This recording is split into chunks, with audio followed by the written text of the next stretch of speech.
నమ శివాయ. సార్, నా ధర్మంగా చేయాల్సిన పని ఫస్ట్ ఈటీవీ విన్ జీవితంతో రుణపడి ఉంటాను సార్. మళ్ళీ చెప్తున్న మాట, రాకేష్ గారు మీకు కూడా, వీళ్ళిద్దరికీ లైఫ్ లాంగ్ నేను ఏమడిగినా చేస్తాను, ఎప్పుడొచ్చి ఏం చేయమన్నా చేస్తాను. ఎందుకంటే ఆ కష్టం ఏంటో నాకు తెలుసు సార్. ఇంకా గురుగారు థ్యాంక్ యూ సార్, అడగగానే వచ్చారు. హరిశంకర్ గారు థ్యాంక్ యూ సార్. నేను ఇలాంటి రోజు వస్తుందని నా లైఫ్లో 13 సంవత్సరాల నుంచి వెయిట్ చేస్తున్నా. మీ అందరి ముందు నిల్చొని మాట్లాడే ఒక రోజు వస్తుందని, ఇప్పుడు వస్తుందని నేను అసలు ఎక్స్పెక్ట్ చేయలేదు. నాకు కొంచెం తడబడుతున్నా. అయ్యో సార్, ఇప్పుడు నేను గబ్బర్ సింగ్ గురించి మాట్లాడితే నా సినిమా తగ్గిపోదు సార్, నేను తర్వాత మాట్లాడతాను సార్. ప్రతి మగాడు లోపల బాధపడుతూ బయటికి చెప్పుకోలేక సొసైటీలో బ్రతికే ప్రతి ఒక్కడికి ఇది కేర్ ఆఫ్ అడ్రస్ సార్. పాపం ప్రతాప్ సార్, నేను మళ్ళీ చెప్తున్నాను, రాసి పెట్టుకోండి బాండ్ పేపర్ మీద. మామూలుగా అయితే ఉండదు సార్ సినిమా. రాత అయిపోయింది, తీత అయిపోయింది, 17వ తారీఖు నుంచి కోత మొదలవుతుంది.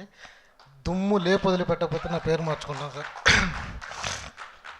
ఇంకా సినిమా గురించి నేను మాట్లాడిన అవసరం లేదు సార్, నా సినిమా మాట్లాడుతుంది. 2013 వచ్చాను, కష్టపడ్డాను. ఈరోజు ఈ స్టేజ్కి రావడానికి, ఇది అందటానికి యుద్ధాలే చేశాను సార్. నేను ఈ అవకాశం ఈటీవీ నుంచి వచ్చింది. కానీ నేను చెప్పాల్సిన విషయం ఇవన్నీ వేరే విషయాలు సార్, ఇవన్నీ నా సినిమా మాట్లాడేస్తుంది. ఒకే ఒక విషయం ఉంది సార్, మనం ఇది నీ ప్రమోషన్ కోసమో లేకపోతే ఇంకో దానికోసమో చెప్పట్లేదు. ఇది ఒకరికి తెలియాలి, ఒకరు వినాలి అని చెప్తున్నాను సార్. నా సైడ్ నుంచి మా మదర్కి సార్. నేను ఇండస్ట్రీ వదిలేసి వెళ్ళిపోయిన తర్వాత, అంటే మనం పూజలు చేస్తాం సార్, మనం నచ్చిన దేవుడికి 1 రోజు 2 రోజులు 41 రోజులు 21 రోజులు సంథింగ్ 1 మంత్ ఉపవాసాలు చేస్తాం. ఏదో కోరుకుంటాం తిరిగి దేవుడు ఇస్తాడు అని. ఓ తల్లి 9 నెలలు చేస్తుంది సార్ దీక్ష, మనం చేసినట్లు. ఒక 40 రోజులు 20 రోజులకి ఒక కోరుకుంటే 9 నెలలు దీక్ష చేసే ఒక తల్లి తన ఇష్టమైనవన్నీ వదిలేసి బిడ్డను గండాన్ని చేసింది.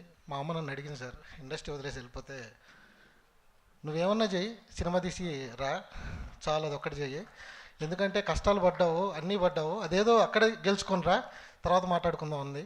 తీసానమ్మ సినిమా పాపం ప్రతాప్ వస్తుంది. రేపు ఏం జరుగుతుందో అన్న తెలియదు. మా అమ్మ నాన్న పేరుని ముందు పెట్టుకున్నాను. నేను ఇవ్వగలిగింది ఇది ఒకటే, ఎస్పీ దుర్గా నరేష్కి ఎస్పీ తోడు చేశాను. సీతాప్రసాద్,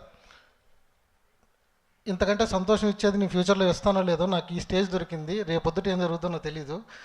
ఈ క్షణం నాకు మాట్లాడాలనిపించిందమ్మా. నాన్న సినిమా తీశాను, థ్యాంక్ యూ సో మచ్. నన్ను నమ్మారు ఇన్ని సంవత్సరాలు, నేను ఇవ్వగలిగింది మీకు ఇచ్చేశాను. ఇంకా పాపం ప్రతాప్ నాకు నెక్స్ట్ సినిమా తెచ్చిపెడుతుందన్న నమ్మకం ఉంది సార్. నా ప్రొడ్యూసర్కి డబ్బులు తెచ్చిపెట్టాలని కోరుకుంటున్నాను. వాళ్ళు బాగుండాలి, ఎందుకంటే నాకు ఏ రోజు ఇబ్బంది పెట్టలేదు సార్ నన్ను. ఇది కావాలి అంటే అన్నీ ఇచ్చారు, చేశారు, సపోర్ట్ చేశారు. సినిమా చాలా బాగా వచ్చింది.